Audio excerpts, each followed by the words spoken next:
Hi, everyone. This is Jillian from Jewish Workshops.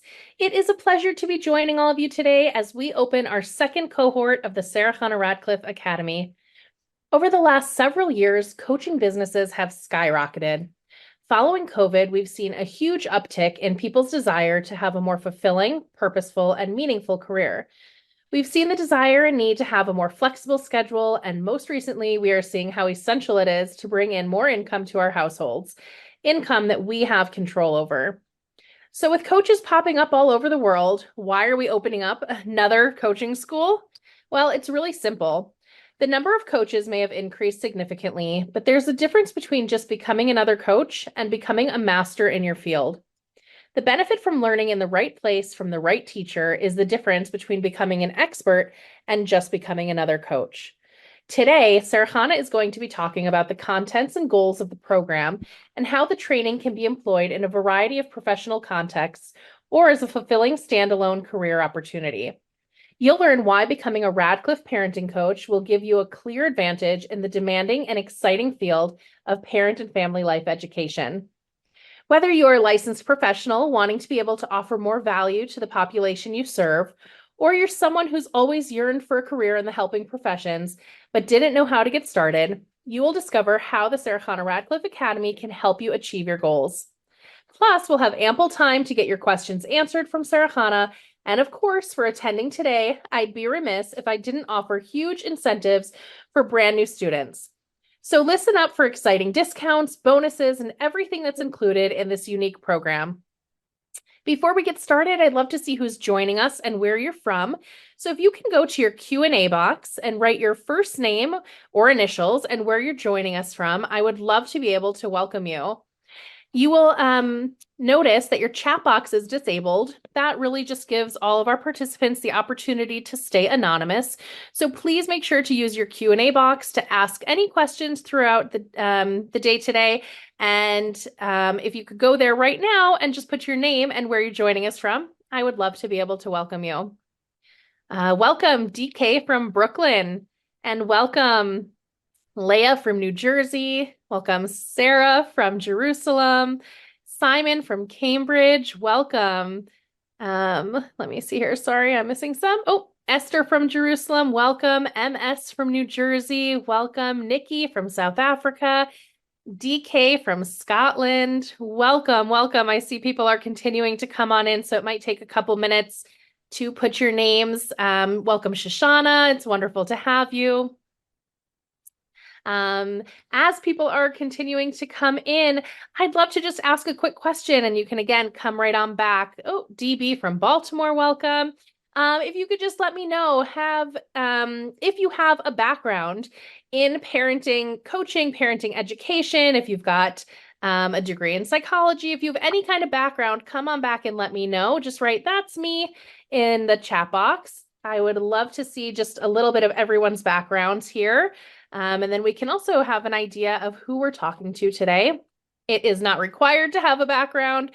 We can certainly start from scratch, but it's just nice to know, okay, here we go. That's me from CW. That's me. Yes, I have a background. Great. And if you don't have a background and you're looking to start something brand new and start off a new career, can you please come on back and write, "Yes, that's me." Oh, here we have a BA in psychology, MSW student. Here's a brand new one. That's me. Great. Okay, so it looks like we really have a mix here today. And that's exactly what it looked like in our very first cohort as well. So it's nice to know. And we are going to get started right now. So without further ado, let me introduce Sarah Chana Radcliffe. Sarah Chana is an internationally acclaimed psychologist, author, speaker, course creator, teacher, columnist, podcaster, and overall scholar. As a practitioner for over 40 years, specializing in parenting, marriage, and personal well-being, Sarah Chana has accomplished a tremendous amount, and her work impacts millions.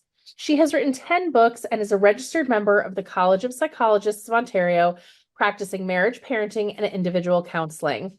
Sarah Chana, we are so happy to have you here for this monumental open house. I'm going to turn the floor over to you. Thank you so much. Let's see if I could just get onto my screen. let's see. I'm coming. I think we're there. Yes. Okay. All right. I am very, very excited to talk to all of you, a potential set of colleagues in this amazing field. Here's, I want to put a question out to you. Perhaps some of you have children, and you've had questions somewhere along the line about some parenting issue. And I'm just wondering, did you ask your pediatrician? Did you ever ask your pediatrician a question about parenting, about how to handle something with your child? Because a lot of people do that, kind of without realizing that their pediatrician is a specialist in infections, injuries, diseases, and has never actually taken the kind of course that we're offering here. I don't know if they have any course whatsoever in parenting, actually, but certainly not a 9-month comprehensive training program. So it's interesting that we do turn to our pediatricians sometimes. But it's not only that. Sometimes we will turn to a psychologist, to ask a question. It seems reasonable because psychologists do assessment of mental health disorders, and they have treatments for all sorts of mental health diagnoses. So we might think that they would know all about parenting. But I can tell you as a psychologist, I've never seen a comprehensive parenting course offered to psychologists. And why should they know? Like they're not trained at it really. It's not the same if you have ADHD or you're on the autistic spectrum or you have some kind of, any childhood mental health disorder. It's not the same thing as my kid won't go to sleep. And they have anxiety about, meeting new people or something, but it's not an anxiety disorder. So it's interesting that even psychologists and even child psychologists are very unlikely to have taken any parenting course because I don't know that they're being offered anywhere. And then, your psychiatrist, well, he's trained in figuring out the right medication that would help with a mental health disorder, depressive disorders, anxiety disorders. So these are, and other disorders as well. He was the psychiatrist has not had any training in parent education, very often not even in therapy. But even of therapy, do you think your psychotherapist has had any training? Some people turn to their psychotherapist or to their life coach. Um, you know, Bottom line, everybody has their specialty. Psychotherapist uses a variety of techniques to help people with their traumas, to help them with their stress and their personal goals. Especially coaches do that as well, helping people attain their professional goals, their personal goals, whatever. But none of these people have had the training that we're offering you. Okay. And all of them need your help, like, for their clients. They can wing it. It's like people doing marriage counseling when they've had no training whatsoever in marriage counseling. I don't know if you ever went to a psychotherapist who didn't have training in marriage counseling. You asked them to help you with your marriage, but it's a pretty risky business. And it's the same thing in social work. If the person hasn't had a specific training in parent education, which I don't see why they would, since I don't see where it's offered, I don't see how they can help you. Okay. It's not a matter of their guess is as good as yours, or you can ask your sister or your mother or mother-in-law or something, and get equally valid kind of answers, I think. And I just pause here and ask you, who have you turned to so far in your life for parenting advice? And how did that go? Did you have any comments on that?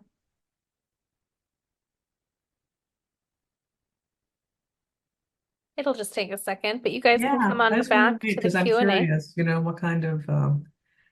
what kind of experts we've had available. And I just want to say here that, soon you're going to be the expert that's available. And maybe one day this is actually going to be a licensed profession, which it really should be, or an additional certification that's required before somebody gives parenting advice. You getting any answers, or maybe nobody's? Yeah, we've got mother, grandmother, aunts. Yeah. I've turned to books. I've read all of your books and others. Mhm. I would work on myself and Mhm. just learn. Mhm. Um, Looks like friends. Yeah. Mm. Yeah. Yeah. So, when we're looking for the answer to, well, what do I do about my kid who argues about every single thing, can never just do something I ask, but always has an answer, whether it's late or soon, why do I have to? It's not fair. You know, just a regular parenting question. Is there somebody who actually knows what to do about that? Or a toddler who wakes up the whole house at 4 a.m. because that's when he wants to get up? Or a teen who just doesn't like to take a shower which doesn't want to get out of bed before noon or something, or who doesn't respect the curfew, who really has thoughts on this that come from a professional orientation where the answer makes some sense in terms of what our parenting goals are, what we're trying to do for the child. Do we even understand our limitations as parents, what we can and can't do? Can somebody tell us when to stop and when to move forward? Or is everything just, we'll wing it and pray. We have to pray no matter what. But, you know, actually there are answers to questions that parents have, but there's not a format for getting those answers. Okay. Yes, there's parenting books, but the interesting thing is a lot of the people who write parenting books, we might ask where did they get their parenting information from? That's one question I wonder about too. And how do we know that that material that they're offering is working, or it's just today's popular idea, which is there's a lot of weird ideas out there all the time. So do we even know anything about the sources, even of the parenting courses that we're taking online, the podcasts, the books, and all this stuff? Where's it coming from? What's it rooted in?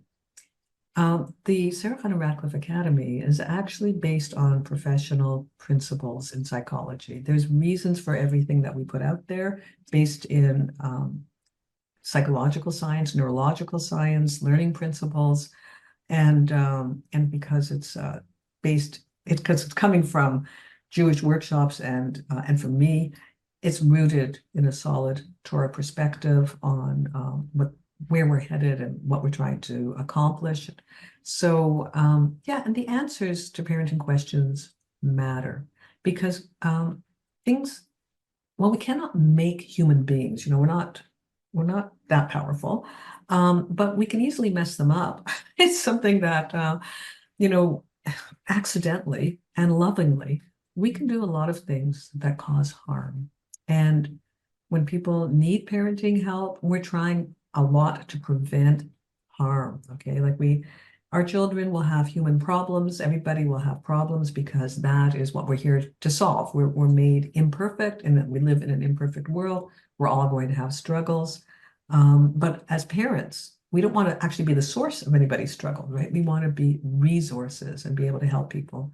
When you're a parenting coach and you can help people, you are doing one of the most fulfilling and meaningful tasks that there is.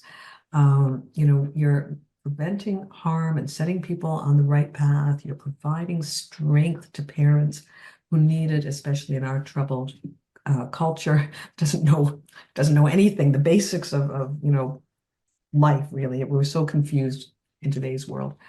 And you'll be able to offer parents a map, a clear, easy to understand and easy to implement protocol that will guide them through any of their parenting concerns. They won't be dependent on you. You'll be able to help lots and lots of people because you're not going to have like just 20 people sitting with you for the rest of their lives.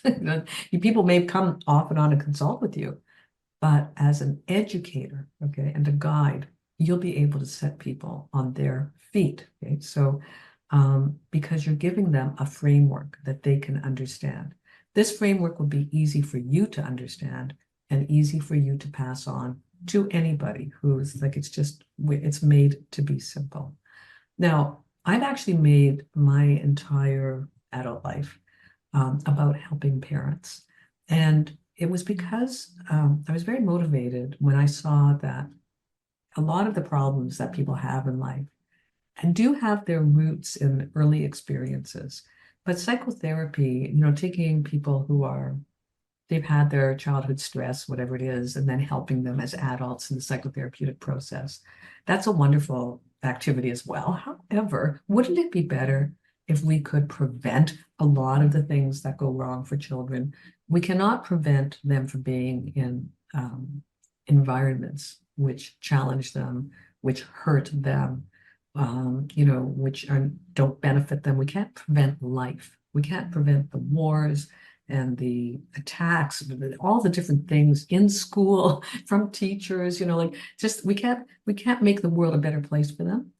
But we can help parents support children on their journeys to help them manage the real challenges of life with strength, with courage, with optimism, and do the best they can. There will still be children who have vulnerabilities that are genetically inherited, right? They have all sorts of challenges, but the parents who are helping them will give them, no matter where they're starting from, the best tools that they can have.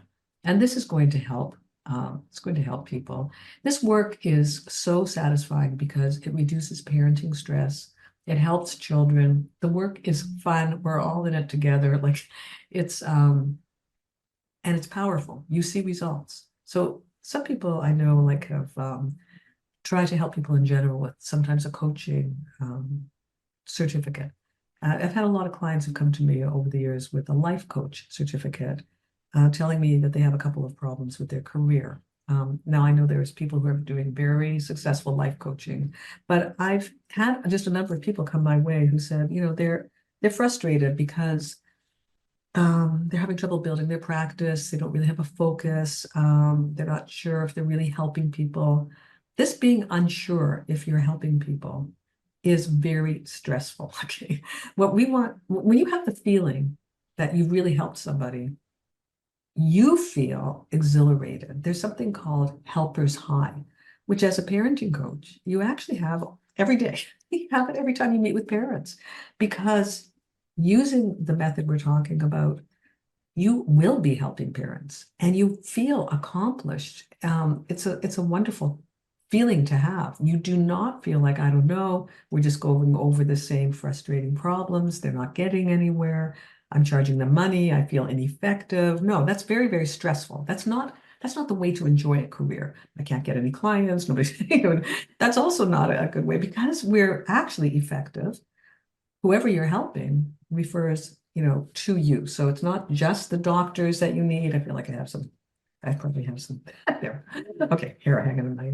Anyways, it's not just that you have referral sources in professionals who will also be very grateful that you can answer the questions they can't answer. But parent to parent referral, it's a practice that builds itself really, although here at Jewish Workshops will certainly give you what you need to get started if you wanted to build a private practice. But it's also a very flexible career where just limited only by your imagination, really.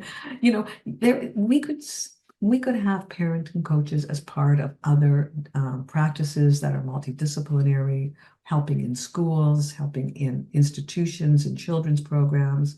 I think the more of us that there are eventually, like I'm saying, we could go for professional recognition eventually, where you want to hire a parenting coach for all of the different programs. Because, like I said, what's a social worker going to do to help us with a lot of the problems we have in parenting unless they are a certified parenting coach, in which case they can be very helpful, right? Or, like I said, the psychologist, the child psychologist, the psychotherapist, the counselor, whoever it is, the mental health professional, unless they're a trained parenting coach, they're not going to be helpful in answering parenting questions any more than your grandmother is. So it might be very helpful but all right. So now, although we won't be able to eradicate, like I said, all human suffering, would that, we could be that powerful, but our contribution is always going to be valuable, both short term and long term.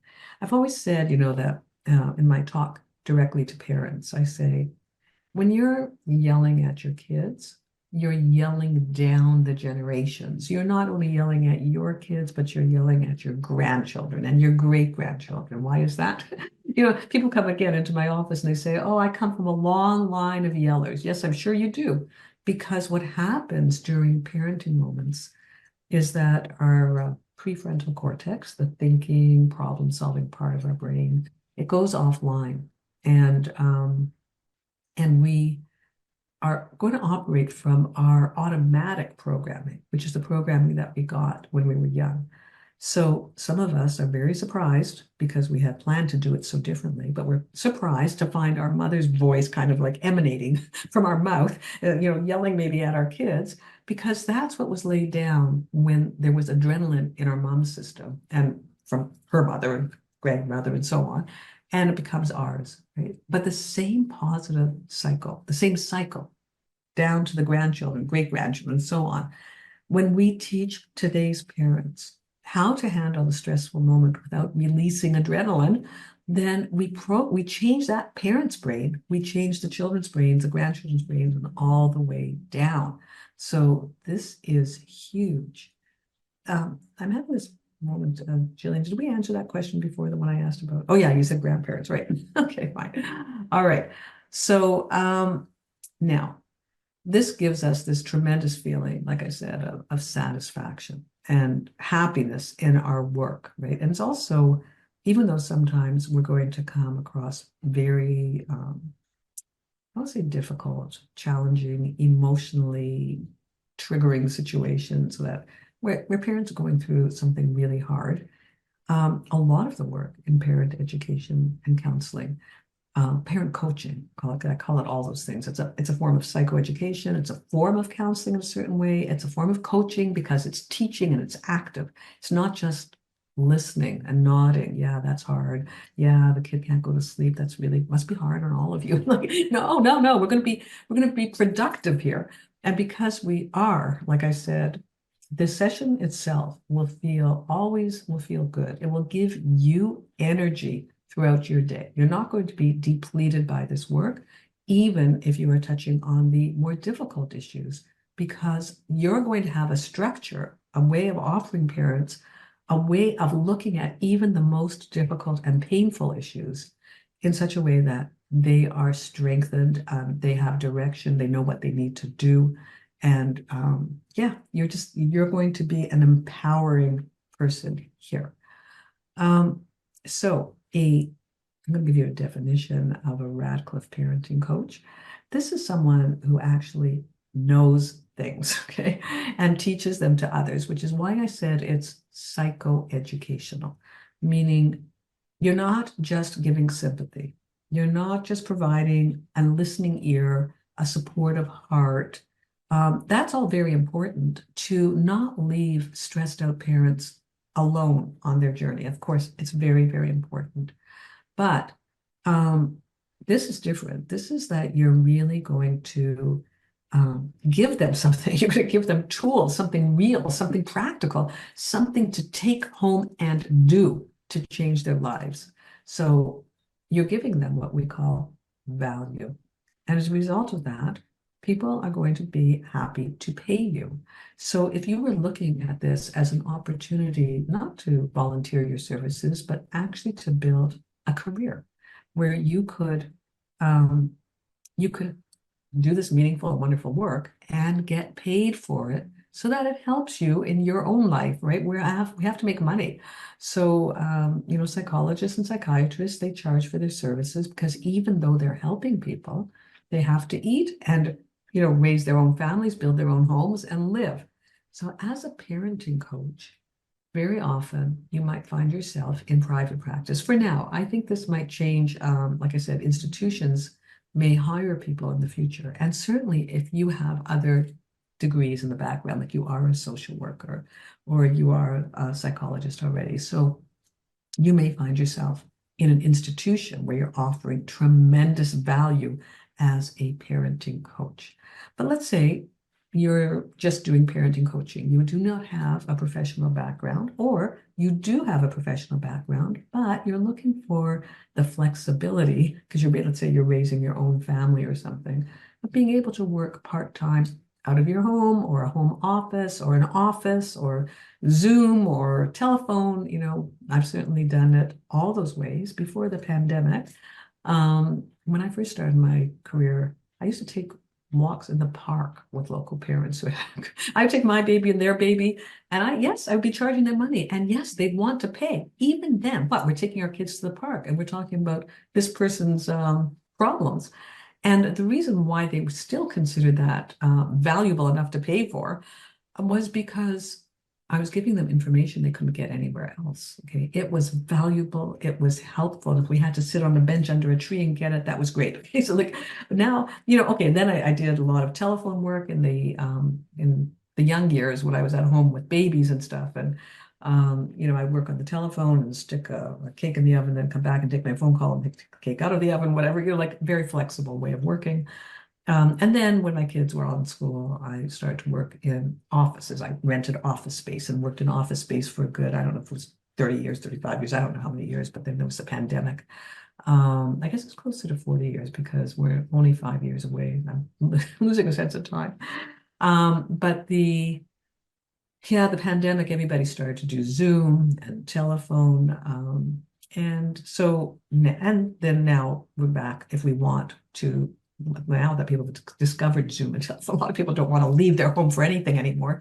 Everything, order in, never. But anyways, so I personally maintain a practice that's a little bit of Zoom, a little bit of in person. I have an office still, and telephone, and you can do whatever you want, right? In today's world, you can do it your way. But the question I was kind of addressing is, do people want to pay you for this? And I'm going like, yes, they want to pay you because you have something to offer that no other professional does. Okay, so, and this doesn't depend on any other degree that you have because what you're giving them is the parenting piece.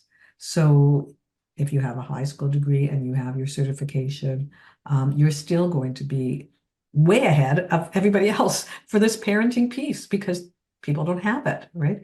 So it's a very limited area. And in the course that we give, we actually start off with really looking at our scope of practice because we're dealing with things that's, there's a continuum in human things. Like I mentioned before, there's anxiety, like we all have anxious feelings, When is that an anxiety disorder, which you are not going to be treating, okay? Unless you're a psychologist who also treats anxiety disorders. So we start off with a very tight perspective on what can a parenting coach do? What can a parenting coach identify, and not do, okay? Scope of practice protects us and makes us safe and competent in the realm in which we're practicing. So there's a very big emphasis on this in the Radcliffe approach. Now, if we're not doing this kind of work where we know what we're doing, we know what we can and what we can't do, instead we're kind of just out there like throwing ourselves, like just without knowing, no ethical perspective, no realm of competence, just like I don't know, just out there. Again, this leads to really bad feelings on the part of the practitioner that can lead to burnout and stress and dissatisfaction and frustration. Not only that, but unless we're properly situated, we begin to absorb other people's problems, which is a risk for anybody in any helping profession and does lead to burnout. So some people go like, I don't know if I want to get, involved in people's families. Like it's so stressful. But no, not as a proper Radcliffe parenting coach. You won't be stressed out. We're going to teach you how to have your proper boundaries, how to keep things separate, how not to cross over lines, and so on, so that you can be safe in your work, no matter how much suffering your client might be doing. Because once we're opening our doors to people with whatever problems they have, they don't keep it neat. Okay, like, people's problems aren't that neat. It's like, okay, it starts with the 4-year-old who's maybe, rough with the baby or something. But then, when you finished helping with that, the parent's really impressed with what you've done there and asks you about the 8-year-old and then the 15-year-old, and you become a resource for the family. But all of a sudden you find things are much more complex than they originally seemed when this person called about the 4-year-old who's rough with the baby. So, people can get scared. But again, we're going to be developing an extremely professional perspective that is protective and will keep you safe as a practitioner and keep your clients safe from you. Because when people try to do things that they're not trained to do, they can cause professional harm. So, yeah, we don't want to, heaven forbid, hurt anybody. And we also don't want to be hurt in this work. Um, I'm just going to pause here for a second, Julian, because I'm just saying there's more for me to say, but I just want to see if there's anybody who has a question about anything I'm saying so far. Yeah, we actually just had a couple questions. One was, so will I have a course to teach patients after this, or is this strictly working one-on-one with people? Oh, great question. Um, like I said, this is going to be limited only by your imagination. Because but when people graduate from this, they may be able to work one-on-one. They may be able to run their own small groups. They may be able to run large groups, give humongous lectures to thousands of people. You can, I mean, I've done all formats myself, and you'll be able to do everything that you feel like doing, actually. You'll be able to write articles. You'll be able to write books. Like you probably, I mean, it's a career that allows you to grow in. I wouldn't suggest that you graduate and then write your book the next day, but you will graduate and be able to work the next day. And as you work and gain a feeling for what part of this work you really are interested in, then eventually, yeah, you'll be well situated to publish and to teach and to do anything your heart desires, really, to consult.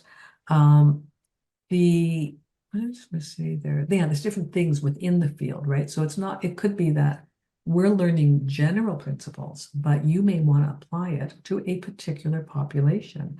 Maybe you yourself, or there's been a person in your family that has touched you with a particular diagnosis, and you want to bring this work to that group. For example, you want to specialize in the ADHD population, or you want to specialize not in a population, but a location. Maybe you want to go work in schools and help the staff at schools incorporate these principles into their classrooms. Maybe you want to be, to write all your materials for schools, and to help, like I said, the staff and the education relate to the parenting body and have everybody on the same page. Wouldn't that be fantastic? Maybe it's not schools, maybe it's religious institutions or camps. Maybe you want to educate other professionals. Maybe you want to offer trainings to clergy, to social workers, to your colleagues in whatever field that you're in. Um, or just or they give lunch and learns at businesses where people may want to learn an approach that reduce parenting stress at home for their employers. I mean, these are just kind of at the top of my head, and also things that I've done. Like I've done everything, and so can you. Like, there's nothing once we have the material, we can do whatever we want. Was there another question, Jillian? Yeah, thank you. Um, this sounds great. How did you learn these skills? It's okay. So I'll tell you something. I trained originally. I wanted very originally when I was in high school, I wanted to be a speech therapist. So I volunteered in the last year of high school. It might have been the first year of university. I'm not sure when it was. At a hospital in an aphasia department with aphasia patients. Really glad I did that, because what I've learned is that I didn't want to be a speech therapist. That wasn't for me. But I had been studying. I was already in university when I did that year of volunteer work. I happened to be preparing to be a speech therapist, so I was studying psycholinguistics at the university level, which included a combination with a study of language and the study of psychology. And in that program, there were courses on learning disabilities, which way back then was just an emerging field. And so I got interested in reading disabilities and the special education. And I was volunteering also, and then eventually working and running a hospital clinic for children with learning disabilities. And at this hospital clinic, my original function was to help with the reading. Actually, I was teaching kids reading, but I was also asked to sit in on the parent education groups that they were providing at that time, way ahead of their time. This is the 1970s. And we had just a few books out there. There was one called Parent Effectiveness Training, which that hospital program was using. And I would sit there year after year listening to the person who was reading from this book to the parents of the children who were at the clinic. And then I had, so I was doing that. And then I was doing my master's degree at the Ontario Institute of Education. I was taking a specialized degree in psychology to work on, I forget what it was still in this reading thing, because I was still thinking, I moved from speech to reading as an interest. And I was running a little private practice on the side with reading, but now I was learning all about parenting.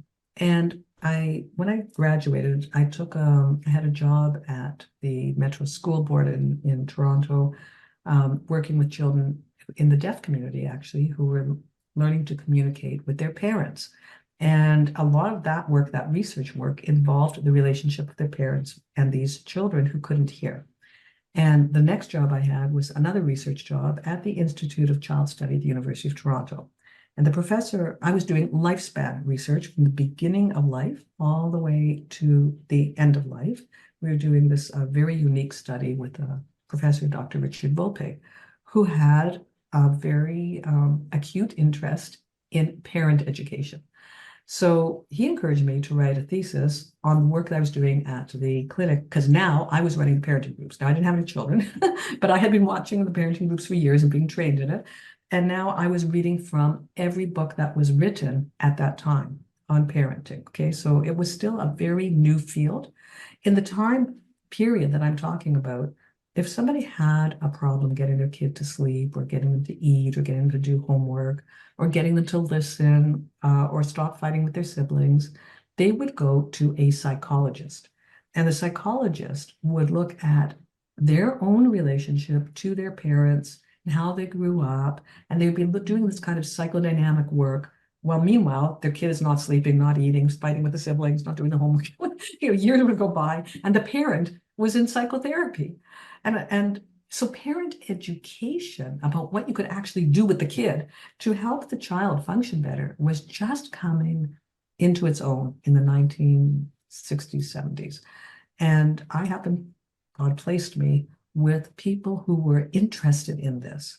And I became very interested in it and dropped, at this time I was working, I had a lot of work doing with one-on-one things in helping people to read and process information, but my work started to move into this topic area of parenting. And I just read whatever was available and started working with parents who would ask me from the parenting groups, what does the book say about this or that, like individual questions. So I was on my own in a certain way, but I was drawing on everything that I had learned in my master's degree and my honors undergraduate degree. I had 7 years of, psychology training at the intensive psychology training at the University of Toronto to figure out what it is we need to do.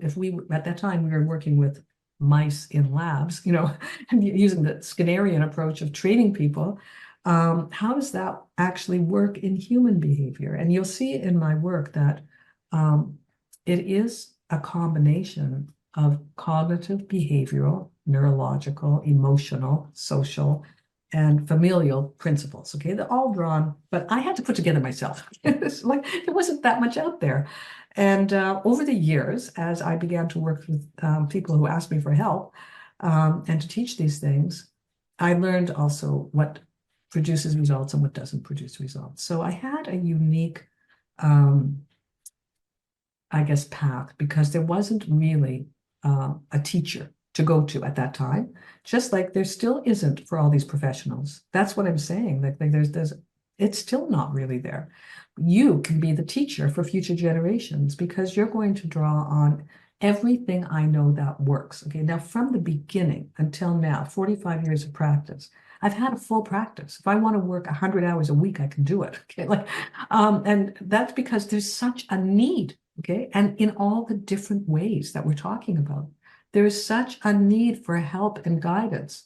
So if you are the least bit motivated and you want to help people, they're going to come to you. And if you weren't helping, they would not come to you again. This is the way it works. I remember when I first went into private practice and I sought a little bit of advice from I think he was a psychologist himself, but his practice was in helping other people set up practices. That's what he did. And he said to me, when you get some when you do good work and people like the work, they'll refer their friends, or other, when if you have a particular practitioner who's referring to you and you do good work for their patient or their client, then they'll refer to you again. But when you do bad work, the whole thing can fall apart in 2 seconds because that travels much faster. And we see this now. At the time, there was no internet. It wasn't invented. Okay. There was certainly no social media. But you see now, a few bad words out there, boom, somebody's easily gone. So I will say that of the work that Hashem helped me to develop, or developed for me, and just put it through me, um, that it has been valuable enough that people come, refer their friends, get the results they want, feel satisfied, that it works. I see that the proof is in the pudding, because it would not have endured. Nobody's going to pay the price I charge for stuff that doesn't work. That's basically what it is. In private practice, the test is, are you worth anything? Are you accomplishing anything? It'll come down to the dollars that way because people will not continue to pay you for wasting their time. That's basically how it goes. Okay, is there any other question there? Great. Thank you so much. We did have a question come in. What are the members of the first cohort doing now? Are they practicing? They actually haven't quite graduated yet. We're coming up on graduation in the next couple months, but you will hear from a couple of our students. They'll be coming on the line to share their experiences in just a little bit. So hold on there. You'll be able to hear their stories and you can ask them questions as well. And then we did have one other question. After the 9 months, is there any follow-up with you to make sure that we are able to be as successful as possible? Julie, did I talk to you about this? Because I know I talked to Samantha about it, but we're talking about, Yes. setting up supervision groups for those who are ready to go out and then want to know, want to have that support afterwards when they graduate. Because, yeah, we don't want to abandon anybody. But the other thing is that when you take this course at the certification level, you get this library. 5 years of the parenting courses that I gave week after week. I mean, it'll take you 5 years, week after week, to go through it if you go through it once a week. But there's a ton of information in addition to the books I've written on this. But just through Jewish workshops alone, I mean, I know some of you may read my articles elsewhere. Some of you may get my daily parenting posts. We're kind of like, in terms of my thought process and what I'm trying to accomplish, what I mean by what I say, we have the books I've written and will continue to write. I've got plans for books, and all these Jewish workshop courses that come with your academy course. Okay, that on every topic in depth. So if we spend, let's say, 2 weeks or something on a particular topic in the academy, you have 10 or 15 more weeks backed up on a more in-depth course on the subject. So we've given a lot, I would say, a lot more support than I ever got in any training that I ever took. A part of what training does is it introduces you to a topic. After working as a parenting coach for actually most of my career, eventually there was an opportunity to get licensed as a psychologist. And I wanted to go deeper with that licensing, mostly to protect my parenting coach practice, because I wasn't sure how the laws were changing in Ontario where I live, and everything became very regulated. And I was practicing outside of regulation. Right now, the term coach, I believe, is unregulated everywhere, so that anybody can be a coach. When I first started my private practice in parent coaching, I made up a title. I called myself an educational therapist, and that would cover anything I want to teach. Did I want to teach handwriting? Did I want to work with kids with their self-esteem problems? Did I want to work with parents? I did everything and anything under that title that I made up. And I think that, again, if you have kind of a business mind, a bit of creativity, there will always be a way to do parent coaching. But if you want to attach it to professional degrees and professional certifications, it'll be there, for you in that context as well. So now I'm a registered psychologist, but I'm still doing what I did before when I wasn't a registered psychologist. I was just nervous in Ontario. And as it turns out, I could have carried on as a parent coach, forever as well. Um, okay, was there another question or should I just go a little further here? Yeah, there's actually a lot of questions coming in about the course itself. So if you want to, Okay, let's go for a couple more minutes and then yeah, I'll. perfect. Okay.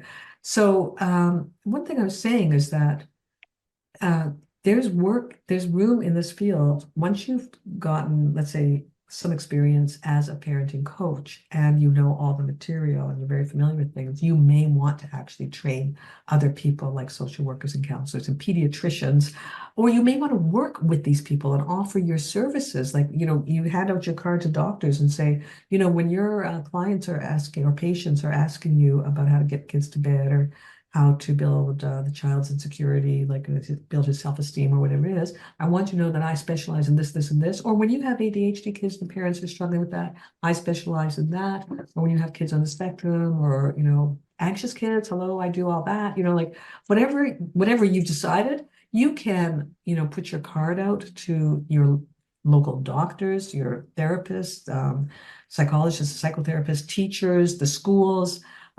You can do nanny training. How about that? Everybody has a nanny who is like so untrained, right? You can do sports coaches, childcare workers.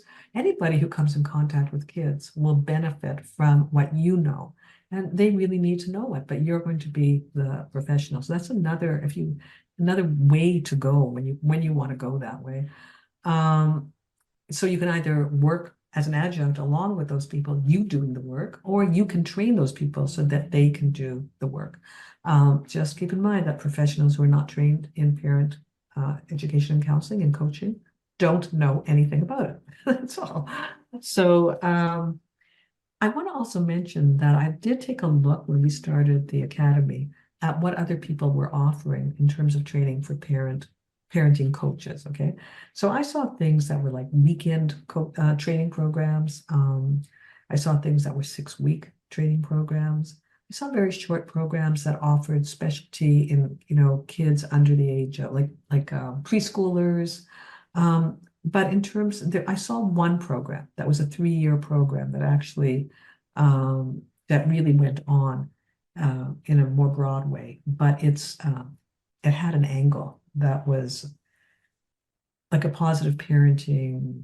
I can't remember exactly what it was, but it had an angle that I did not like in terms of like, I don't want angles. We need to deal with the learning principles that will help any child who comes to you without you having an agenda. We're looking at, you'll see when we start taking the course, or maybe you already know my materials, but it's kind of neutral in terms of its philosophy. It's not, we're not talking about you needing to be whatever. I don't even want to get into it. It's like because that's if we have time, we'll answer this later about the content or the angle, but it's quite different. The world went quite far away from what I'll call balanced parenting. So just a hint there, like where everything is just love and you just love your kid and the kid, everything will be fine. I do not believe in that, especially for if that was enough, no clients would come to you, nobody would pay you money. They wouldn't, like if that's all we had to do, just say yes and love our kids to bits, then that would be it. Okay, everybody loves their kids, all right? There's a lot of skill involved in therapeutic parenting, and I mean this by people who come to parenting coaches often have very challenging children. We need to understand the nature of those children, what is making that challenge happen, and really give parents tools to handle their difficult child. They may have, 8 other kids who are doing fine. The one they're coming to you for, that's a child with challenges, and you need to be able to say much more than just love him. That's not going to be sufficient. So, we don't want a one size fits all methodology. We want a lot of knowledge on your part, nothing simplistic, because parenting is truly complex and we want you to be knowledgeable, skilled, practical, and flexible enough to help a wide variety of parents who have a wide variety of different types of children.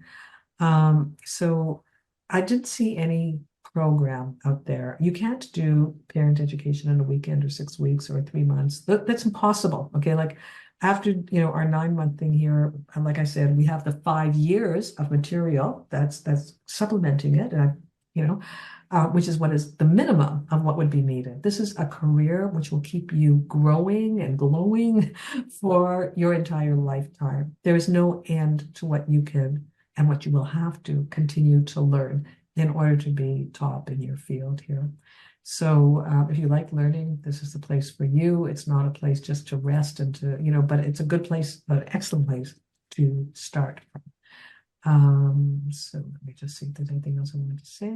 Yeah, I think, in summary, I would just say this is a career that gives you options. It gives you financial remuneration. It gives you meaning. It gives you fun. It gives you pleasure.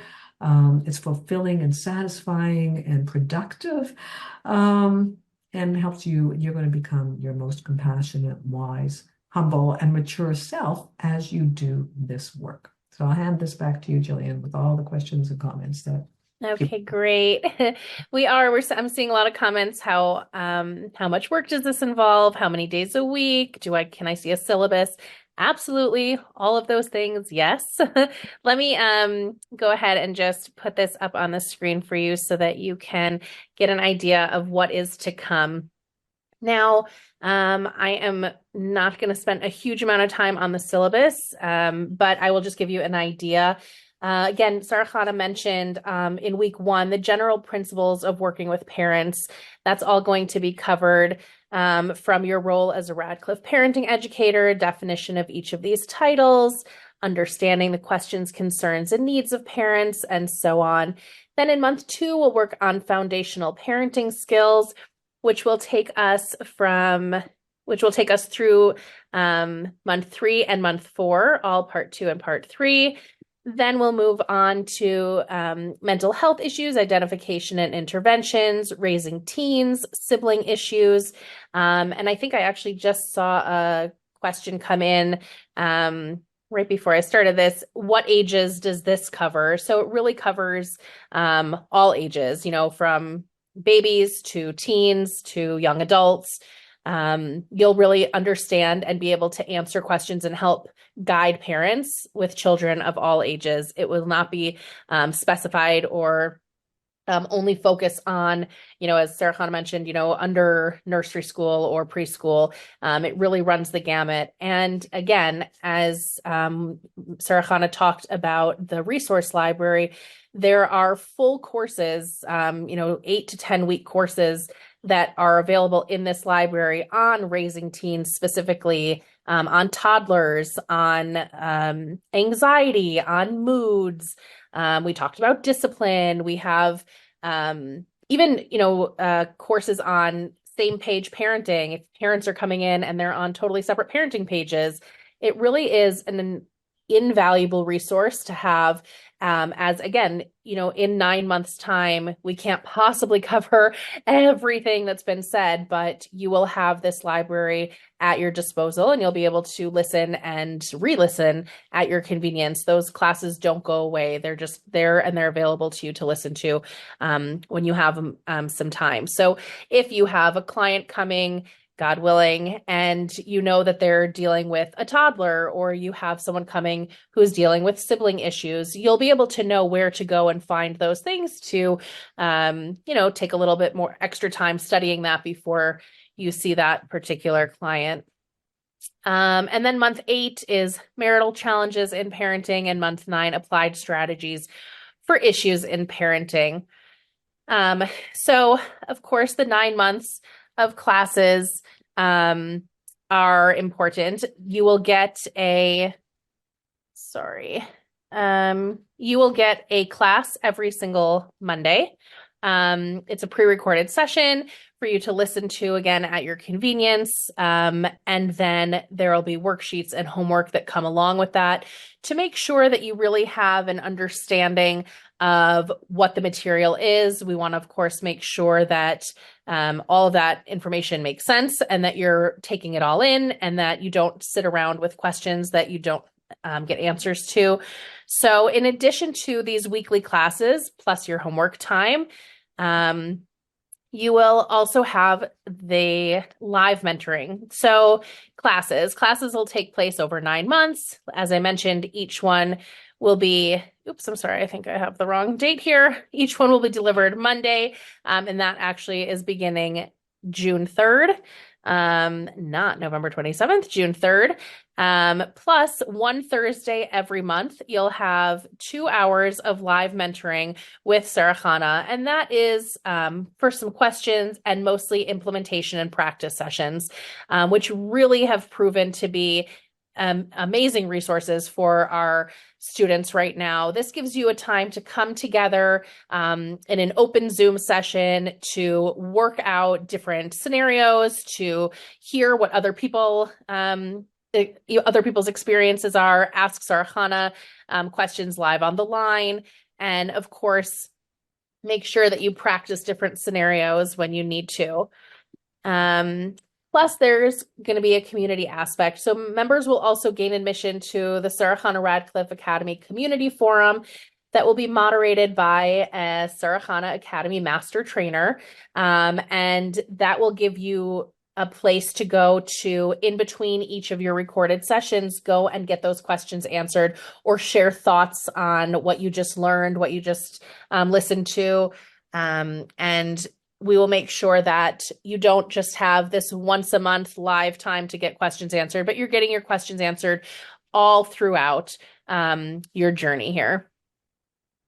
Plus, you will have the opportunity to become a certified Radcliffe parenting coach and use your skills to help parents around the world. So certification is a huge bonus that comes along with our platinum package, which we will discuss in just a minute. You'll also have the opportunity, as we've mentioned, to continue your education and professional development by gaining the full library of Jewish Workshop series with Sarah Chana Radcliffe. You'll also get at the very, very end a business mentorships workshop that will help you launch your coaching business if that is the direction that you're choosing to go. And then, of course, as I mentioned, monthly group live sessions, which will really gain real world application plus insights from fellow members of the Academy. It'll help open up the discussion to a variety of solutions and strategies. So the benefits of becoming a Sarah Chana Radcliffe Academy parenting coach: be the parent that you want to be. This will give you the opportunity to do meaningful work and, of course, freedom and flexibility to build a business that works for your lifestyle, allowing you to create the income you want with the schedule that you choose. And let me go ahead and get you exactly, again, what this all entails. So 9 months of weekly recorded modules. You have the opportunity to gain certification from Sarah Chana Radcliffe. You'll have the monthly live group mentorship sessions with Sarah Chana, plus the complete library and the business development training. And all of that can be yours for the basic package is just $3,997 today. It will actually go up in just 48 hours. So we are giving a special discount just for being on here and joining us for our open house. So $39.97 for the basic package, which again includes the 9 months of classes, outlines, quizzes, homework. It includes the membership forum so that you can, again, get your questions answered and learn from each other, and the monthly live Q&As. To become a platinum member, you'll get all of those things: the weekly classes, the quizzes and the homework, the online forum, the live Q&As and implementation sessions, plus as a platinum member, you'll get the certification, the bonus resource library, and the business mentorship workshop at the end. So if you have questions about specifically how to register, please just come on back and let us know in the chat box. But I'm going to go ahead and just put the link right here so that you can go ahead and grab your spot right now. I do want to just mention one extra special bonus for joining today. I told you in the beginning that, of course, we would offer some extra incentives for making the time to spend with us on this wonderful Sunday. So, in addition to this special discounted price for our open house attendees, we're also offering a really exciting opportunity, a meet and greet session with Sarah Chana before the cohort starts. So the first 15 people to sign up right now while we're still on the line, and we've got about another hour of question and answer time. We also have, like I mentioned, some of our first cohort people here to share their experiences. But as we're still here on the line for the next hour or so, the first 15 people to sign up and grab their spots will also get to participate to participate in a pre-course meet and greet Zoom session with Sarah Chana to forge a personal connection where you'll be able to share your interests, mission statements, and questions in order to help personalize the course for you. So Sarah Chana will get to know you a little bit better, where you're coming from, your background, what you're looking to gain from the course, and that will really help build the future implementation sessions and how the direction really of the second cohort goes. So again, that's right. You'll get to go and secure your spot. And as one of the first 15 people, you'll automatically be invited to a special meet and greet 1-hour session before the course even starts.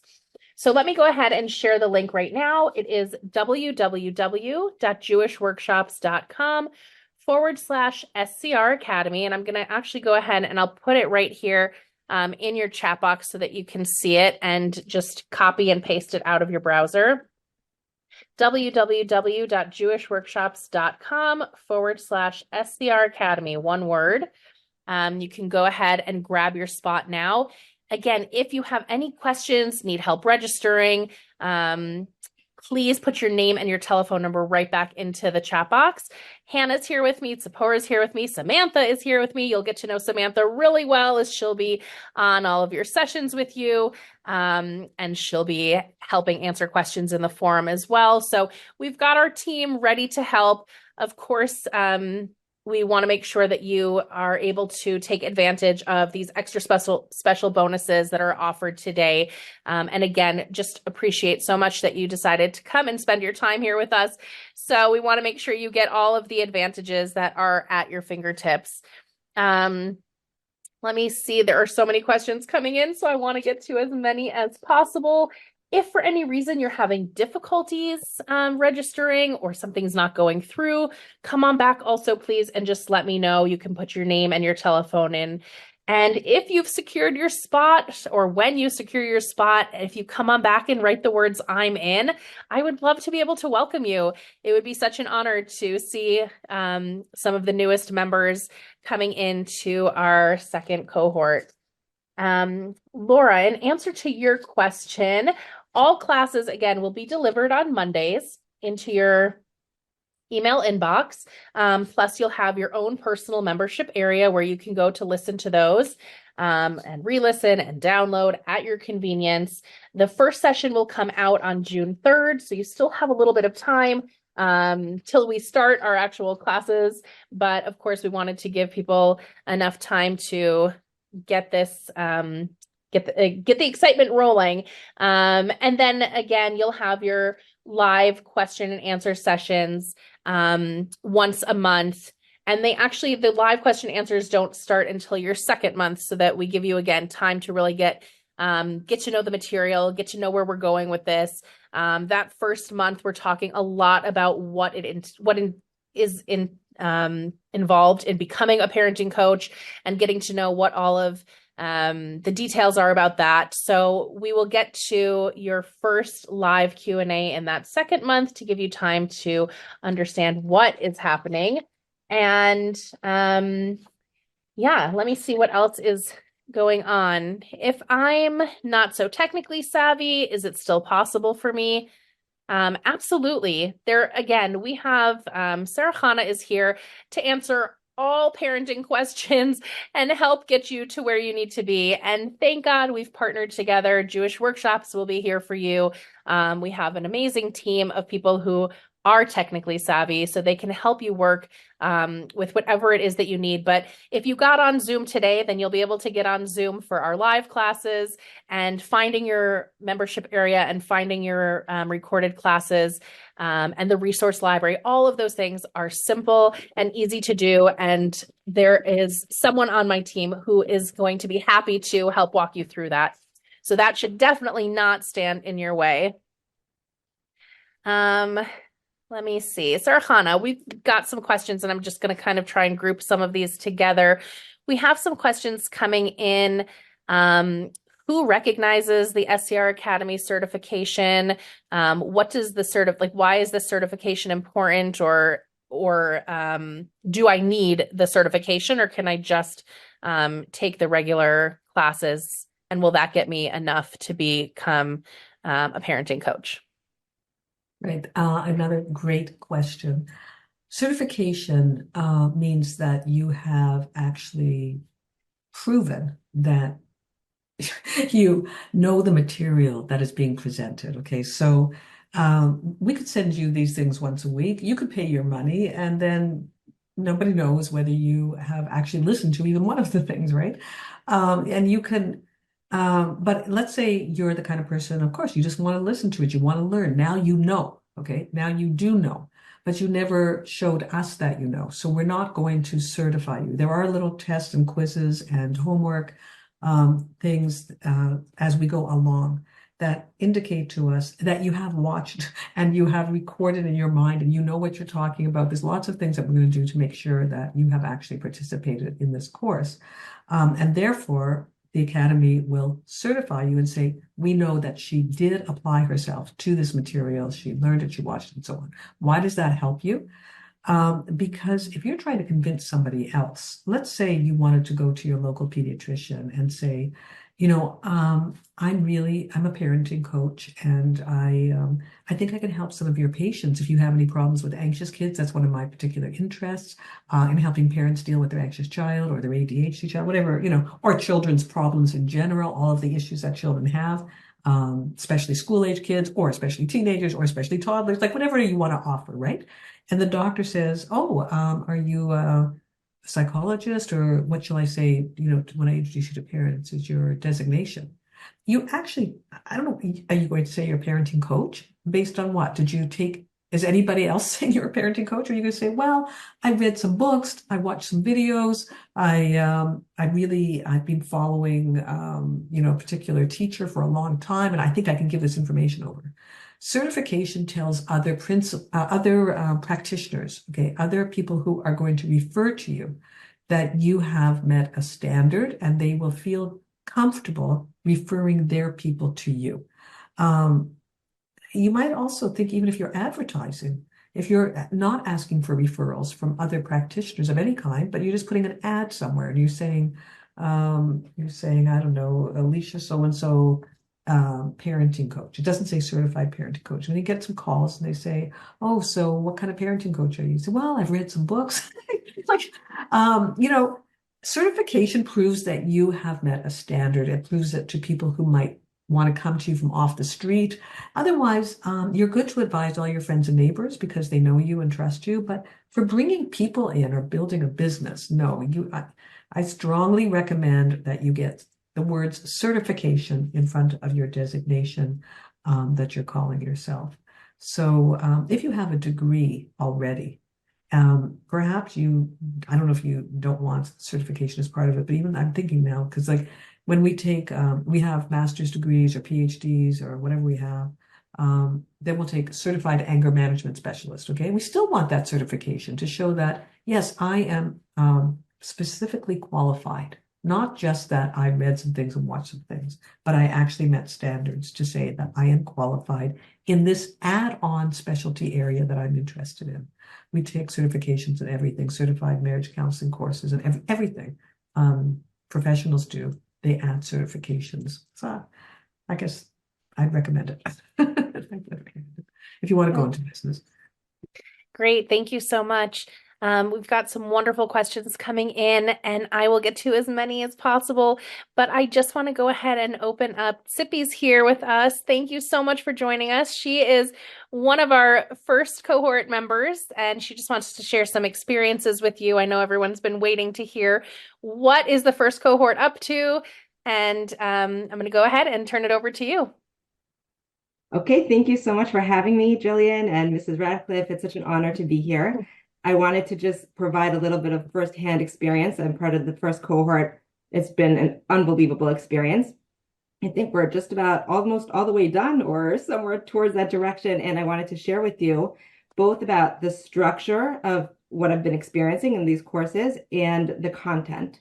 So just, hearing from somebody who's gone through it, just so you understand exactly what goes on. So each week we receive a class that we receive in our email with very manageable homework, which really helps to solidify what we're hearing.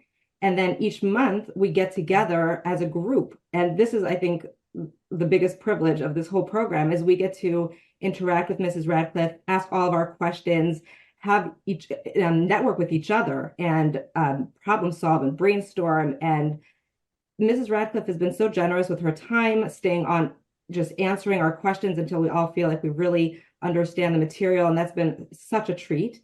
And in between that, we have forums so we can talk all the time. And Mrs. Radcliffe is answering hundreds and hundreds of questions in a written form so we can read it.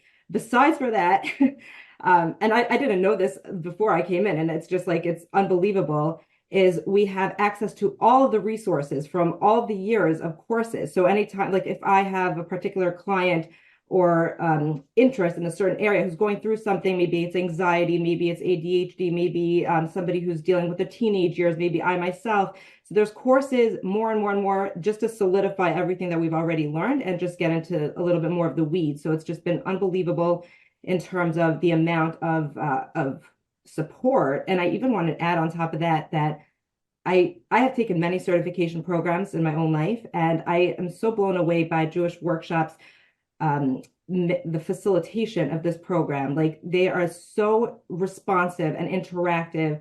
Recently, we've been asking for some more support in terms of just practice sessions, and without thinking about it, they set up those sessions for us and allowing us to interact with each other. And anything we need, they're so there for us, and they just really want us to succeed. So I just want to appreciate that. Thank you, Jewish Workshops, for what you've put together.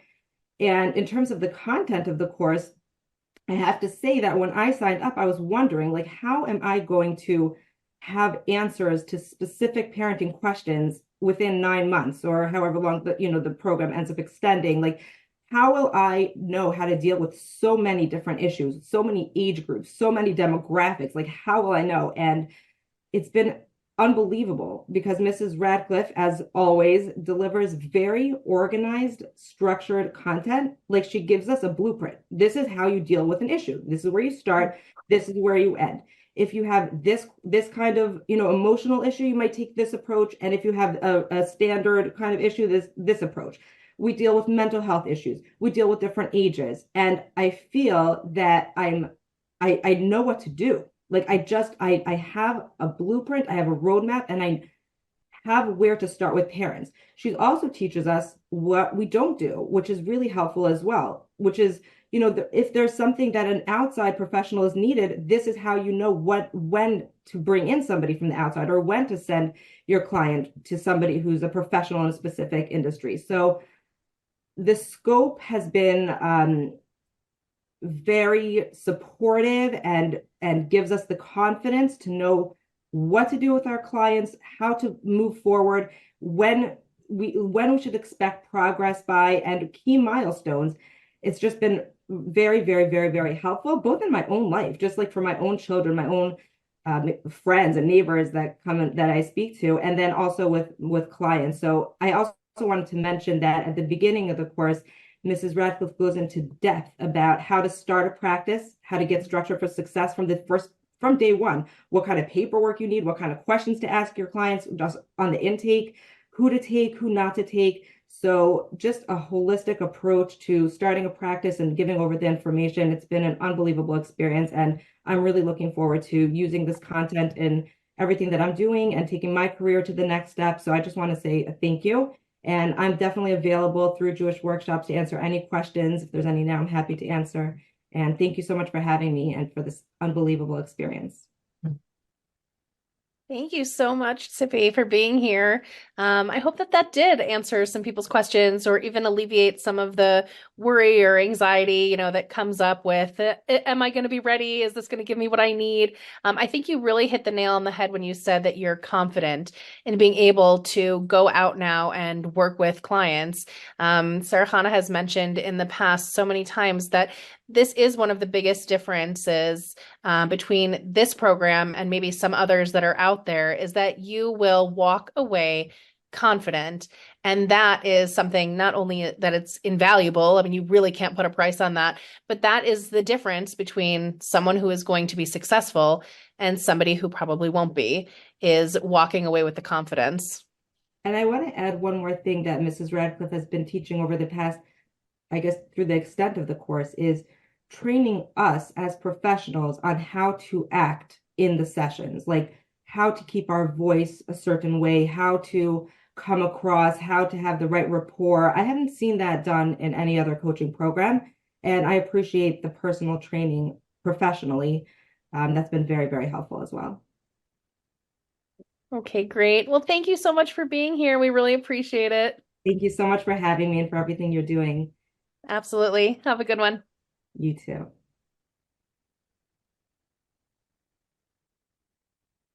Okay, I am going to get to some of these questions. Okay, I'm going to go ahead and get to some of the questions that have been coming in as well. Let me go back here. Sorry. I know there's been a lot. Sarhana, can you talk a little bit about the time investment that is required? I definitely, I went through talking about the 1 hour class and the homework and the live classes, but what are we looking at time investment wise? Okay, so it is a 1 hour class. Sometimes it's 50 minutes or 55 minutes or 1 hour and 5 minutes. It's around 1 hour, around an hour. So you want to listen to that. Then there's a little quiz, a couple of questions on the class that cannot be more than 10 minutes. I'm sure it's 10 minutes or 5 minutes or something, a very short quiz.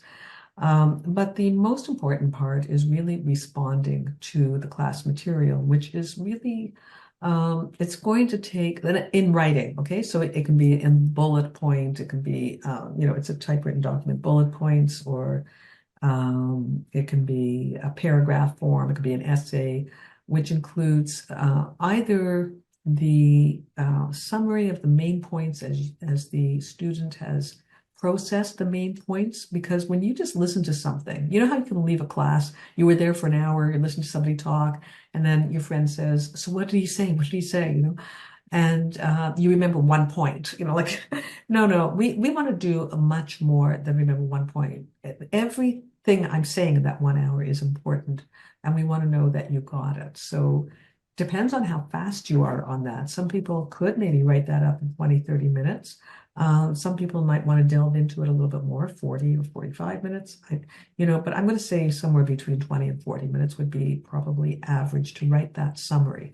And within that summary, we also have a place to put questions. Like, I heard this, but what does this mean? Or how do we really deal with that? Or what happens then, And those questions are the ones that we then take up in the live. And they are also, most of those questions I will write answers to. We keep documents that are available so you can see everybody else's questions. And so if you want to take time to read all the questions that came in, which are so amazing, the questions that people ask are very important questions. And the ones that have my answers will be there for you to read my answers. And the other ones are put into the forum. Now, the forum, we want it to be active. That is, we want you to interact with other students and the master person who's running the forum to actually chew over this material to a point where you know the material inside out. How much time you put into the forum is up to you. Do you want to put another 15 minutes in during the week?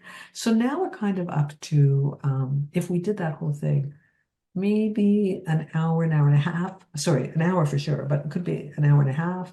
Maybe you're going to put another 15, 20, or 30 minutes into the forum participation. So it could be from an hour and a half to 2 hours. Or you could put as much time as you want into this. I mean, but I would say an hour and a half to 2 hours is your minimum weekly, and then once a month we have that two. It's marked down as two. I see on your schedule there, but it turns out to be really those who want to stay can stay for 2.5 hours is what we've been doing on the live Q&A. But that's only once a month. Okay, so it's a serious course. Like, I'm not going to send out a bunch of amateurs with the name Radcliffe, certified Radcliffe parenting coach, Like, I want you to really know what you're doing. I want to be proud of you. I want to be a community of colleagues who will actually be able to interact with each other after as well. And that will continue to grow together. But your starting point needs to be professional. And it's not easy to do that. There's a lot of people with all sorts of degrees out there who you don't want to go to because they're not protected enough in what they're doing or professional enough, actually, even though they've got a professional degree. I don't want to send you out like that. I want you to be competent, confident, professional, grounded. So it's a serious course that takes a little bit of serious time. If you want something lighter, it won't be here. Yeah, thank you so much. That really does answer the question. I do also have a question that came in. Is it ICF accredited? So we are not ICF accredited, as that would actually make our program much more expensive. ICF certified programs range anywhere from $8,000 to $12,000 for tuition for a program that would be approximately 9 months. So we are not pursuing that at this time, in order to make our program more accessible and less of a financial burden. But you will be given the Sarah Chana Radcliffe certification, and you'll be certified to coach using Sarah Chana's methodology. Can I say something there? Uh-huh. I don't think it's a plus to be, certified as a coach actually at this time, because parent coaching, I mean, we might, like I said, organize sometime in the future, but it's quite different than other kinds of coaching. It is much more psychoeducational and directive than what you'd find in any kind of life coaching program. It's content based, so it doesn't even really fit there. So never mind the cost. I don't see it as part of what we would be doing there. Okay, great. Thanks. I'd like more details on the business training workshop.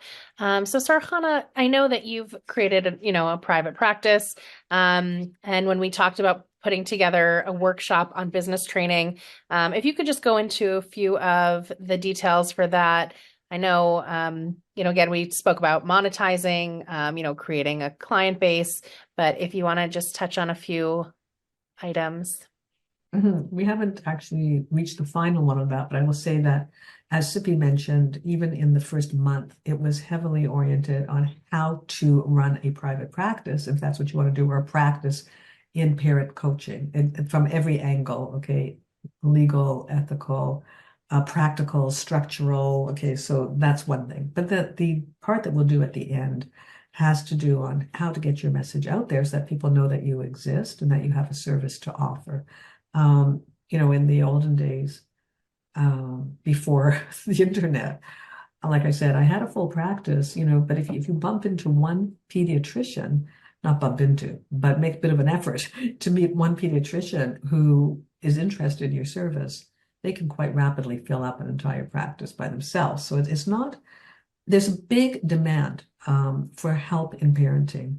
And we'll be looking at in our section that we do, separate from what Jewish workshops would do, in terms of how to market yourself. Marketing means how to introduce the fact that you have a private practice and that you're available to help people. So, the techniques of that have changed a little bit now that we have internet, social media, and all these things. And those of you who are like, internet savvy and social media savvy, and you love that stuff, you can have a field day. But we'll talk about it. Like I have a lot to say about that. We'll be saying it. That's all I can say. About it's basically how we introduce people. So we've talked about what this will look like structurally, but we need people to know we exist. That's what we'll be talking about. Okay, thank you so much. Before we get to additional questions, we do have another member of our Sarahana Academy right here. Thank you, Nechama, for being with us. I'm going to go ahead and turn the microphone over to you so people can hear a little bit about your experience. Is, without an exaggeration, a dream come true.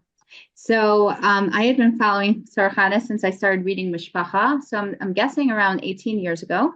I started following her column, and I'm a pediatric occupational therapist, and I just felt like, whoa, she is so spot on. Everything is so amazing, and I enjoyed following her. And I don't know if she remembers this, but about 10 years ago, maybe even longer, I called her to see if it was possible that she would train me. But like at the time, it wasn't like coaching was a thing. And she's like, well, what about liability or this or that? And I was like, no, I just want to learn from you. I read all your books. I'm not really on social media. I do get her daily parenting posts, and I will say I'm really lucky because my husband also gets her daily parenting posts. So at dinner, often we discuss because we are on different cycles of it. So like his message is different than my message.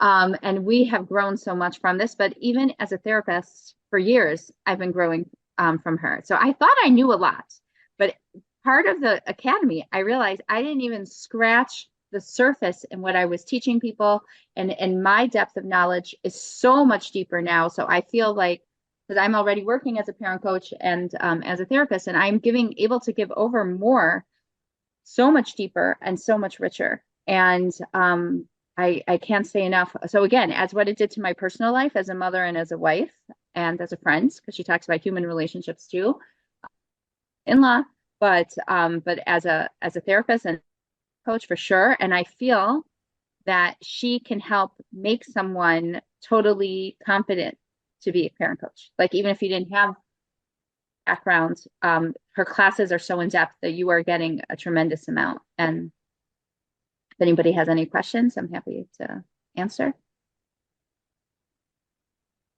Thank you. There's someone who is actually asking how many participants were in the first cohort. I think we ended up with about 30 people. Perhaps they're asking, like, did it feel like there were too many that your questions were not getting answered, or did you feel like it was a good size? I think our questions are being answered, and I was so touched how like Sarahana once reached out to me with a question. Like I sent something to her to review, and she, called me and we went over it, and that investment in time, and also she answers all our questions. Like we do an outline, and we could put questions on that outline, and she makes sure to cover them. So even if you're not asking your question directly at the time of the interactive thing, your question will get answered. Excellent. Okay, great. Well, thank you so much for sharing. Thank you for being here. You're welcome. Okay, let me go ahead and get to some of the other questions that are coming in. I don't want anyone to leave here with anything that hasn't been answered. Sarahana, what can a parent coach charge? I know obviously when people sometimes see a little bit of a sticker shock, maybe, $39.97, $59.97, do I have enough to invest in myself right now? Is this investment going to be worth it? Is it going to pay out in the end? So maybe we can kind of touch on those topics right now. Okay, so well, first of all, remember that in terms of investment, right? You invest in yourself before asking other people to invest in you. If you don't believe in yourself, just forget it. That's like you have to believe that you are going to be an asset. You're listening today and understanding that the goal of the Academy is to make sure that you are an asset. Because you will be an asset to people, you will be able to charge pretty well what you want to charge and what you're capable of. Like at this point, people write to me all the time, and they'll say things like this: "I'll pay whatever you want." Like, of course, I have a fee. I don't charge them, more than what I want. But it's interesting that people say that. Okay, like routinely, I get this because they have an important question and they need it answered. Okay, and like I said, there's nobody else around really to answer these practical questions in this practical way. So In your area, I don't know what people charge, but I charged from the beginning when I wasn't a registered psychologist. I was a person when I first started off um, in parent coaching. I had a general degree, a master's degree in psychology. It wasn't in parent coaching since there was no such degree. It was in the psycholinguistics and I forget, the reading special psychology degree, whatever it is I had taken. All my trainings, specific trainings that were useful to me in parent coaching actually were done as certifications after my academic training, which is normal for people. But I had a degree, okay, and that is a starting point which allows you to sometimes relax into charging whatever your profession charges. But one of the things is I always undercharged in my early years because I was insecure. That's why I did it. Then I listened to Tony Robbins one day, who was charging at the time, it was like, again, 30 years ago or something, maybe 40 years ago, when I listened to him, and he was charging $300 an hour at a time when maybe I was charging 50 or something. But I remember Tony Robbins did not have any degrees, okay? And what he said is, if you have something valuable, you can charge whatever you want, okay? And you should charge what it's worth to the person and what you need to live on. And then certainly after that, I read a book also about setting up private practice. And the philosophy of this book was you need to be able to support yourself so that you can support other people, okay? If you can't feed your family, if you can't pay your mortgage, if you can't do this and that, you can't help anybody, all right? And the people coming to you have figured out a way to support themselves. You can charge what you need to in order to support your family. So all of this was kind of open-ended. So, but like I said, I was insecure at first. And when I first started practicing, I immediately had a very, very, very, very long waiting list, okay, people who needed to speak to me.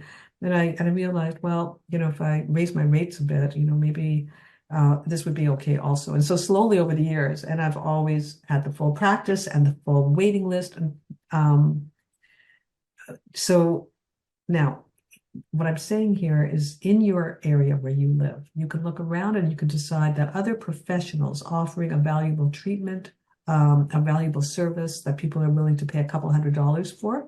I can try and do that too. I know in some life coaching, a couple of $100 an hour or whatever, like, right? But in psychology, where I am, some people are charging, let's not say psychology, let's say coaches or psychotherapists, okay? Because psychology is an advanced degree with all sorts of, registered psychology is a very big deal. But let's just say psychotherapist, coach, or whatever could charge $60 an hour in Canada here, $80, $100, $120, $175, $200 for an hour. Somebody somewhere might be charging even more than that. Okay. Now, if people are not paying your fee, then they're telling you you're not worth the $200. I know that a lot of coaching programs encourage people, after taking a weekend course, or a very brief certification that doesn't really qualify them to do much for anybody, they encourage them to go out there and charge huge amounts of money, just to uphold the profession, I guess. But a lot of those people do not end up with any practice whatsoever. You'll know that you're charging the right amount when you've got your waiting list, okay? And then you can raise your prices because you're offering a valuable service. So I would look at what you're coming in with, your background degrees, your experience, your confidence, and just what everybody in your area is charging for private services, and take it from there. I know that, whatever. But I would also be fair. Like, if somebody with 25 years of experience or more is charging $250 an hour, so to come in and charge that when you are first starting off, I don't think that's the way to go. I think you should be modest personally and build your reputation so that people are happy to pay you anything you want. Okay, that's what I think. Okay. Okay, great. Thank you. The tests and the quizzes are given in the basic course as well as the platinum. So is there any additional testing in regards to certification? You're asking me? Yeah, sorry. Okay. We are going to offer supervision groups to people who pass a test indicating that they really know all the material. The reason for this is that once you're graduated, if you want to continue with supervision and so on, we do not want to go over any of the basic material that's been covered. That would be not a good use of the time for graduates. So there will be final testing as well. The little quizzes are, very simple to answer, but the main body of what we're asking you to do is the written assignment, which indicates that you've actually listened to the class, you know the content. So we can see this. Everybody is marked. I read all of the written assignments. They're brought in. It's recorded whether you've done them or not. So that is really the thing. Like, there's no way to. We don't need to test you on that because you're putting it out there. I gave you an oral talk. You're summarizing the points. That's all we want. Okay. But in order to move forward on supervision groups, yes, there's going to be a test because we're not willing to offer those groups to people who haven't absorbed the basic information. They can keep listening and they can take the test over and over until you've absorbed the basic material, and then you can move into a supervision group. Thank you. I think also to clarify, in order to be certified and get that certification, you need to come to the live implementation sessions at least 80% of the time. Of course, we understand and know that life happens and things, come up, but you will, God willing, have the dates far in advance. So you'll know almost for the entire 9 months when those live classes will be and when they'll take place, so that you can work it into your schedule with enough time to be able to move things around if necessary. So that is also one of the things that will set apart somebody who chooses not to be certified or someone who chooses the certification. They'll need to be at least present 80% of the time for those live classes. And then again, as Chana mentioned, really we've seen so much growth in this first cohort. And I think that you can probably see from the people who were just here talking about it, these additional classes and supervision sessions for those who graduate and choose to will be an additional cost, because I saw that was something that was asked. It will be an even more intimate group of probably just really a handful of people that Chana has chosen from each graduating class to see who is really prepared to further their education, who would like additional, FaceTime, one-on-one time, and more, again, supervision to know that this is, that they're really ready to continue on and move forward with clients. I hope that answered that question. So if you have any other questions, please come on back. I do also just want to mention, I haven't seen anyone come back to tell me I'm in. I do see people who are certainly putting their phone numbers in to just have that conversation over the phone, and that's understandable. If you need help with payment plan options, I did see that question come in. There are absolutely payment plan options available. Please just put your name and your telephone number into the Q&A box. And remember that those are anonymous, which is why we use the Q&A box and not the chat box. So your questions and your answers are coming in anonymously. So please put your name and your telephone number in there just so that we can reach out and help you register with the payment plan that best fits your needs.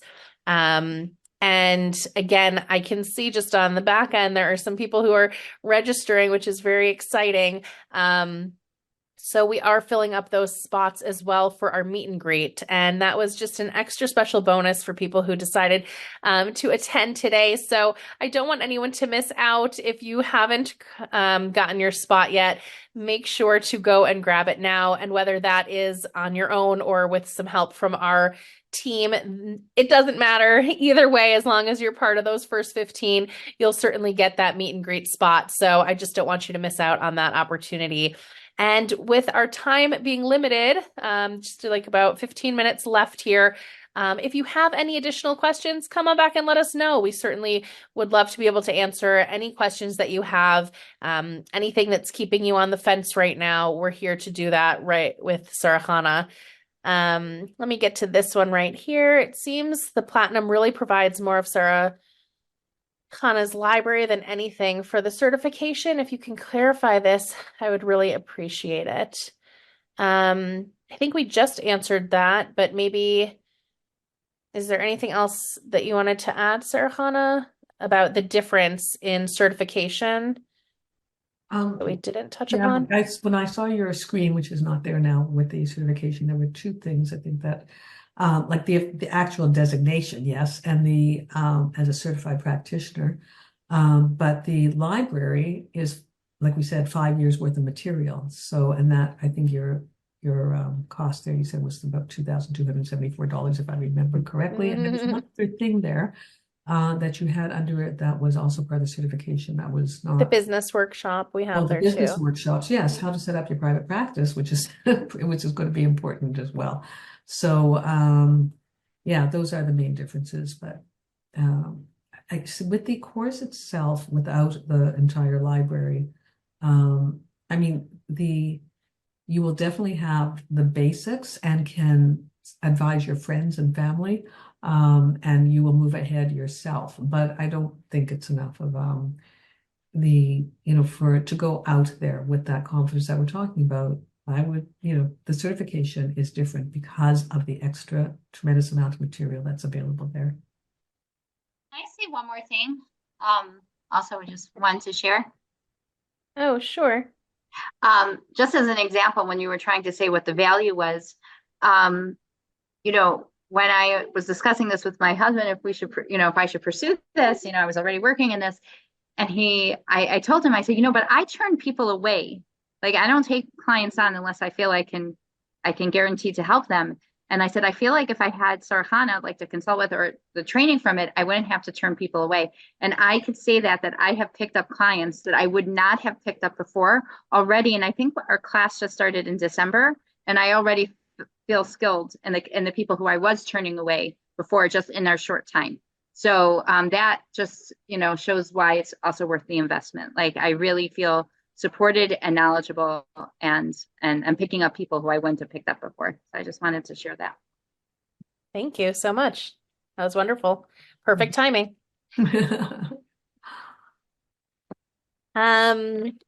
Yeah, Sarah Chana, sorry. I also remember you mentioning when we first announced that we were going to have this academy, that you wish that you could multiply yourself. And, there's not enough hours in a day. There's not enough you to go around sometimes.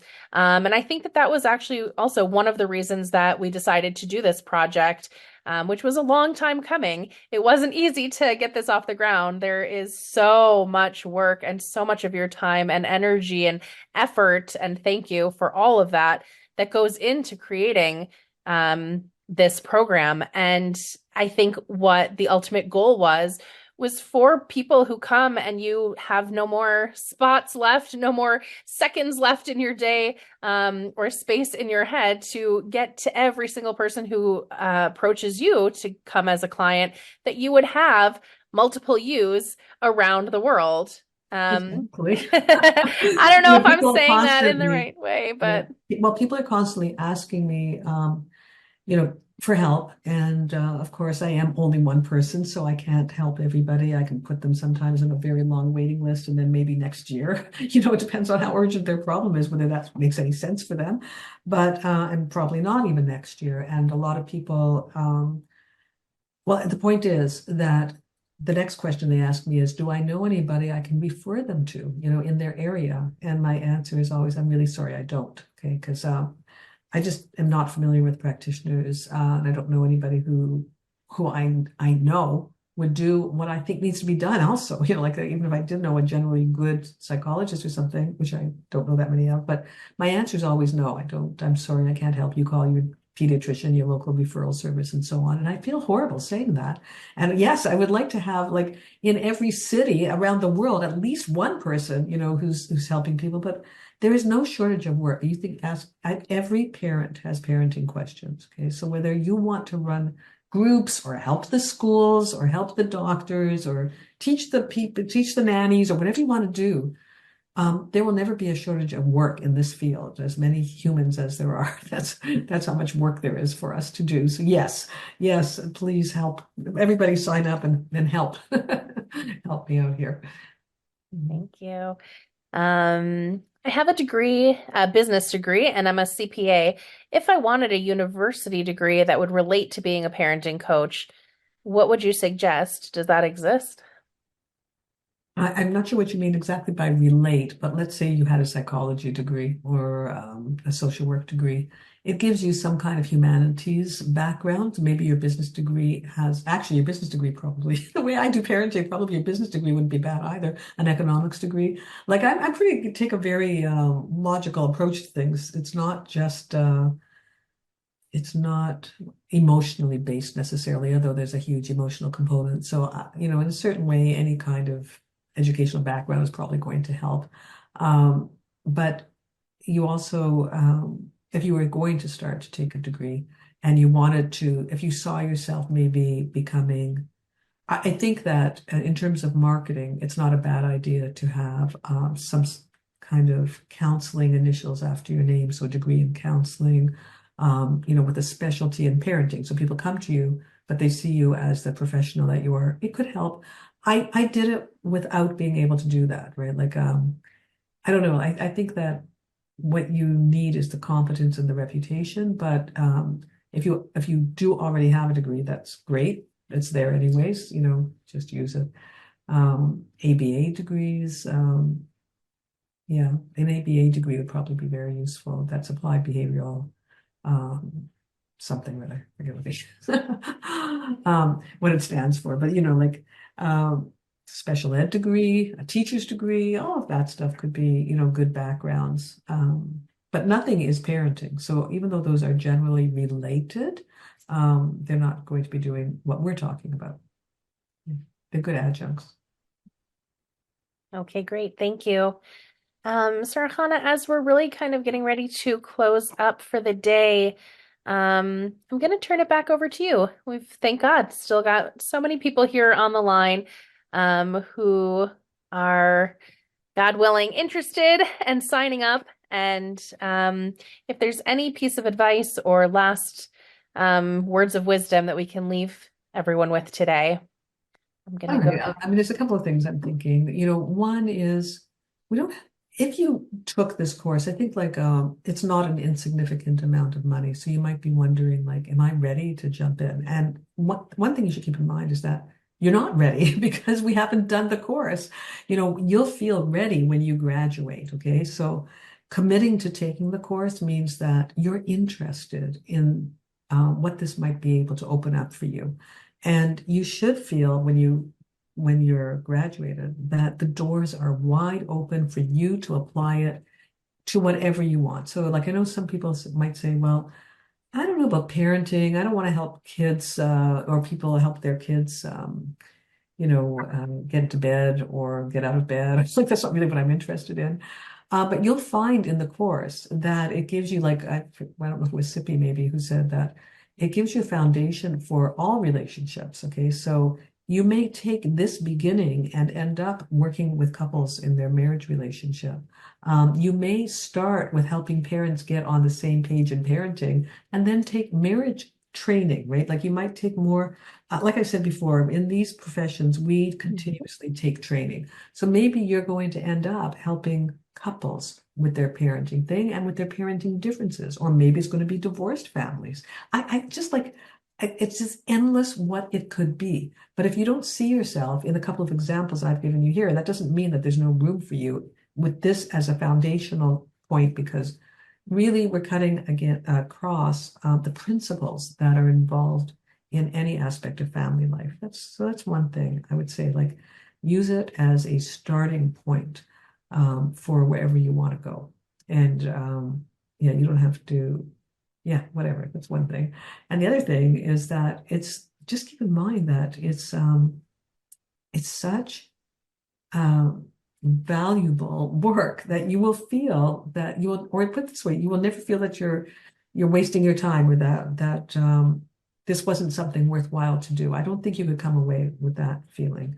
And it will give you skills in terms of perhaps other things that you may not even, if you didn't end up being a parenting coach, it would still give you skills in doing a lot of different things. You'll see. It's hard to describe, but most of us will work somewhere in the family life range, but in our own unique ways. I think it's just a wide open, amazing opportunity.